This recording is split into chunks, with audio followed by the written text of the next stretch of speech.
What is this, कि अगर मैं रिमूव कर दूं this, then I run, then what will happen?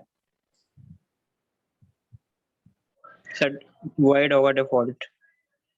By default, Error right? आएगा। But error आएगा। Why?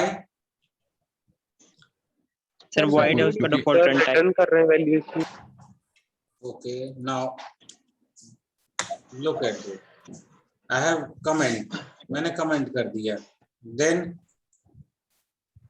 तो अभी भी एरर आएगा, हो जाएगा ना। रिटर्न 0 निकलेंगे तो रन नहीं होगा। Sir, अब run हो जाएगा। नहीं है ना, मतलब इसके पीछे रीजन और लॉजिक क्या है? Sir, return type data type void है। डिक्लेयर करना पड़ेगा ना void। नहीं, चलिए मैंने लिख दिया, ये void लिख दिया, ठीक है, लेकिन मैं void नहीं लिखना चाह रहा हूँ, है ना, तो मेरे को कंपलसरी है लिखना ये वर्ड, ठीक है, इट इज अ कंपलसरी। ऐसा क्यों? मतलब कोई थ्योरी है इसके पीछे, कोई लॉजिक होगा, कोई तो स्टेटमेंट होगा।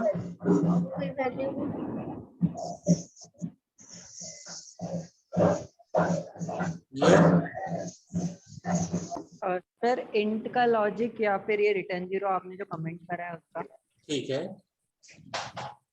सर किस चीज का लॉजिक पूछ रहे हैं आप? मतलब मैं ये पूछ रहा हूँ कि मैंने ये लिखा है, सपोज जैसे अभी लिखा था ये, लुक एट दिस, ठीक है, अब आपने बोला सर इंट लिखा है इसलिए आपको रिटर्न जीरो करना पड़ रहा है, ठीक है, तो मैंने कहा मैं ये इंट हटा देता हूँ, ठीक है, तो रिटर्न जीरो करना पड़ेगा, क्योंकि मैंने इंट लिखा है इसलिए रिटर्न जीरो कर रहा हूँ। अब मैंने इंट हटा दिया तो मैंने रिटर्न भी हटा दिया। अब मैं बोल रहा हूँ कि क्या फंक्शन ये जो हमारा प्रोग्राम रन होगा कि नहीं होगा, तो आप में से कुछ लोग बोल रहे हैं एरर आएगा। एरर क्यों आएगा? क्योंकि आप बोल रहे हो कि ये लिखना जरूरी है सर, तो अब मैं जानना चाह रहा हूँ, हाँ ये लिखना जरूरी क्यों है? सर रिटर्न जीरो लिखना तब जरूरी जब आपने वहाँ मतलब मेन फंक्शन जो है उसमें कोई डेटा टाइप डिक्लेयर करो। अगर वॉइड लिखेंगे तो अपन मतलब कुछ रिटर्न नहीं कर रहे हैं उसमें। ओके, अगर मैं यस यहाँ सर, पर और सर उधर वॉइड लिख देंगे तो फिर हो जाएगा। ये मैंने वॉइड लिख दिया और यहाँ से रिटर्न हटा दिया, ठीक है। Yes sir. अब मैं बोलना चाह रहा हूँ आपसे कि मैं ये वॉइड भी नहीं लिखना चाह रहा हूँ, ठीक है, तो क्या होगा? सर रन होगा कोड, डिफॉल्ट रहता है सर शायद इसमें। देखिए एक्चुअली क्या होता है, नहीं डिफॉल्ट की वाली बात नहीं है, एक लॉजिक है कि basically sir this is a man, it's a function, it's a function. Man क्या है? एक फंक्शन है, and function is always return a value, function is always demand a value that should be return. एक ये जो function आपने बनाया है, फंक्शन की डेफिनेशन बोलती है कि आपको एक वैल्यू रिटर्न करानी होगी फंक्शन को, ठीक है। और वहीं पर मैं बोलता हूं कि अगर मैं एक प्रोसीजर क्रिएट करता हूं तो procedure does not required a return value. तो ध्यान से सुनिएगा कि जो ये आप लोग बोल रहे थे, प्रॉपर लॉजिक नहीं बोल पा रहे थे, बाकी सब बोल रहे थे, लेकिन लॉजिक ये है कि whenever we will create a function then we required a return value. If we don't want return a value then we should use the void keyword. अगर आप नहीं चाहते हैं कि कोई रिटर्न वैल्यू फंक्शन आपका रिटर्न करे, ठीक है, तो आपको ये void कीवर्ड का यूज करना पड़ेगा। You have to use void keyword if you don't want return a value. Is that clear? Yes sir. Sir void हटा देंगे तो फंक्शन रन नहीं Why? करेगा। Now, if we remove the void, that means by default this function is integer type. By default this function is integer type. Any functions by default integer type होता है, any function. If you want to return the character value then we should assign the character. That means we have to return look like this, y. this is the character. If you want to return the float type, float float, we have to write 1.2. this is, look at this, what is happening कि अगर आपका function है float type का आपने define किया है तो return कैसा होना चाहिए, फ्लोट टाइप की वैल्यू होनी चाहिए। अगर आपने यहाँ पर कैरेक्टर लिखा है तो आपकी जो वैल्यू होनी चाहिए वो रिटर्न टाइप की कैसी होनी चाहिए, कैरेक्टर होनी चाहिए। और अगर आपने यहाँ पर बाय डिफॉल्ट कुछ भी नहीं लिखा है तो इसका मतलब है आपकी वैल्यू कैसी होनी चाहिए, इंटीजर टाइप होनी चाहिए। या तो ये लिखें आप और ये लिखें बोथ आर इक्वल। और ये लिख क्यों रहे हैं, क्योंकि this is a main function, this is what, this is a main function. और function is always required a return value, function is always required a return value. तो अगर आपको कोई रिटर्न नहीं चाहिए तो फिर आप लिखिए void।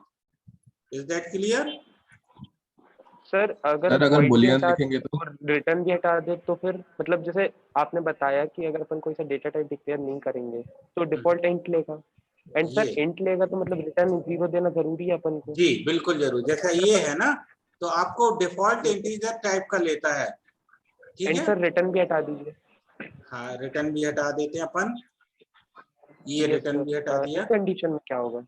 देखिए इस कंडीशन में बहुत आसान है, टेंशन क्यों ले रहा हो। देखो ये क्या आया, compilation fail due to following error. Okay sir, मतलब ठीक है सर ना? उसने बाय डिफॉल्ट इंट लिया था और क्योंकि इंट लिया था तो उसको अपन को रिटर्न है देना ना? जरूरी था। तो ये अलग अलग हमारे वो आते हैं, ठीक है ना।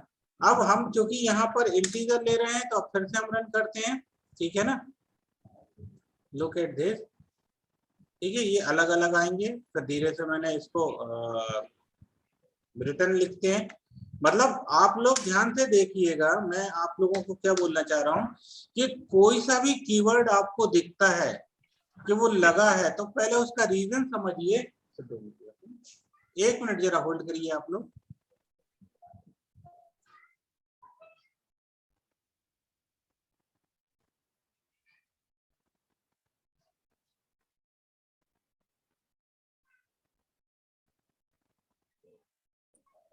हाँ, तो मैं जो आपसे बोल रहा था वो ये बोल रहा था कि आप लोग कोई से भी कीवर्ड्स हैं आप उनको पहले चेक करिए और उसके बाद आप प्रॉपर तरीके से देखिए। यहाँ पर अभी हमारे पास जो एरर आ रहा है वो सी आउट का error, could not declare in this scope, कम गड़बड़ हो गई। Just minute रुकिएगा।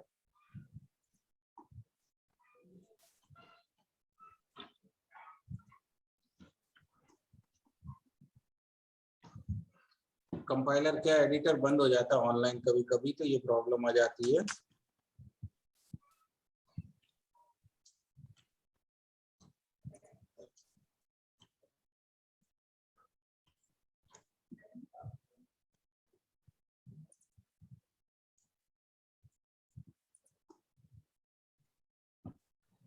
ये मैंने रन किया प्रोग्राम तो वही आ रहा है हमारे पास, ठीक है। अब मैंने यहाँ पर इंट हटाया बाय डिफॉल्ट और रिटर्न लिखा रहने दिया। कंपाइल्ड प्रोग्राम, देखिए हेलो वर्ल्ड प्रॉपर आ गया मेरा, ठीक है।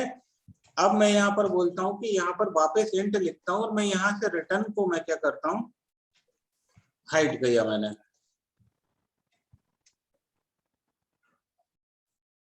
ये हेलो वर्ड आ रहा है। बाय डिफॉल्ट हमारा क्या हो रहा है कि ये ऑनलाइन कंपाइलर है, बाय डिफॉल्ट रिटर्न वैल्यू 0 दे रहा है, ठीक है। लेकिन जब आप ऑफलाइन कंपाइलर में करेंगे इट विल नॉट टेक,